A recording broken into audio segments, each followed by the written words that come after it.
హిందూ సనాతన ధర్మానికి ముప్పు వాటిల్లుతుంది. మౌనం పాటించాల్సిన సమయం కాదు.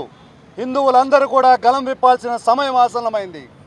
దేవాలయాలపైన దాడి జరిగినప్పుడు, విగ్రహాలను ధ్వంసం చేసినప్పుడు 4 రోజులు మాట్లాడి ఊరుకుండడం కాదు. ఈరోజు దేశవ్యాప్తంగా సనాతన ధర్మరక్షణ బోర్డు ఒకటి ఏర్పాటు చేయాలని పవన్ కళ్యాణ్ గారు పిలుపునిస్తున్నారు. ప్రతి ఒక్కరు కూడా దీనికి మద్దతు పలకాల్సిన అవసరం ఉంది.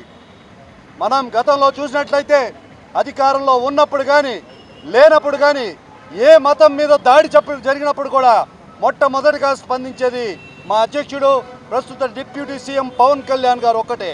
సనాతన ధర్మాన్ని కాపాడండి అంటే మీ మతాలను ఏదో దూషిస్తున్నట్టు కొంతమంది చేతులు తోడుకుంటున్నారు.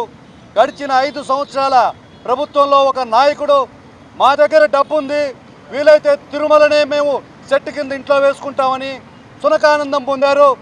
ఎప్పుడు లేని విధంగా లడ్డూ ప్రసాదంలో జరిగిన తప్పు తన హయాంలో జరిగిందని మర్చిపోయారు, లేకపోతే తప్పైపోయిందని చేతులు తోడుకుంటున్నారో తెలియట్లేదు. అనూహ్యంగా తిరుమల మెట్లెక్కుతానని స్టేట్మెంట్ ఇచ్చారు.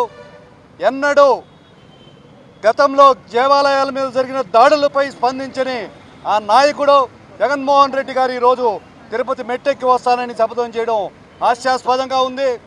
గతంలో ఎన్నోసార్లు దేవాలయపైన ఈ 5 సంవత్సరాల దాడి జరిగినప్పుడు చూస్తూ ఉండిపోయాడు. సనాతన ధర్మం ఏం చెప్తుందంటే మీ మతాన్ని మీరు కాపాడుకోండి అని చెప్తుందే కానీ పరమతాలను దూషించమని చెప్పలేదు. మేము ఇతర మతాలని దూషించడం లేదు. ఏ మతానికి దాడి జరిగినా కూడా అందరూ కూడా స్పందించాల్సిన అవసరం ఉందని తెలియజేస్తున్నాను.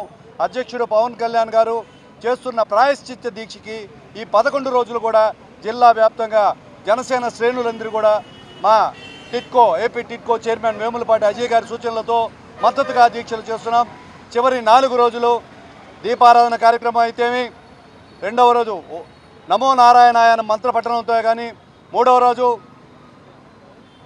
నగర సంకీర్తనలో కానీ, 4వ రోజు భజనలో కూడా కానీ హిందూ మతస్థులందరూ కూడా పాల్గొని ఆయన చేస్తున్న దీక్షను సఫలీకృతం చేయాల్సిందిగా కోరుకుంటున్నాను.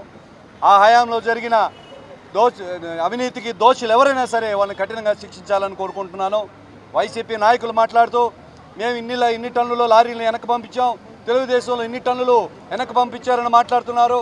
కానీ మీ హయాంలో తయారైన తిరుపతి లడ్డూ ప్రసాదంలో జంతువుల అవశేషాలు ఉన్నాయని, కొవ్వు అవశేషాలు ఉన్నాయని తెలుసుకొని ఆ తప్పుని ఒప్పుకోవడమా, లేకపోతే తెలియక చేసామని నిరూపించుకోవడమా, దోషులకు శిక్ష పడించేటట్టు చేసుకోవాలి. అంతేగాని కళ్ళబొల్లి మాటలు మాట్లాడుతాను